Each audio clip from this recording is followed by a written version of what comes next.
Ixi Maria, família EA111, galera, ó. Olha a carbonização aqui, ó. Mal cuidado. E aí, você troca o tucho ou os balancinhos, ou você troca os dois quando ele faz esse barulho? Dá uma olhadinha, ó. E aí? Como é que você procede aqui?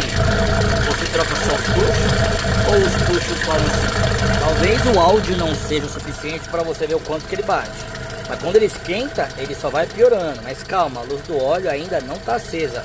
E assim eu espero. Independente, a gente vai medir a pressão do óleo. Porque a gente não pode sair trocando só os tuchos e o balancinho sem antes averiguar se o problema não está vindo por baixo de pressão de óleo. Cuidado com esse detalhe na família EA111. E quem é o maior vilão? Um dos maiores vilões é os jet cooler, que travam aberto. E aí, você já pegou algum desses? Trocou os tuchos, os balancinhos e depois ainda ficou com barulho?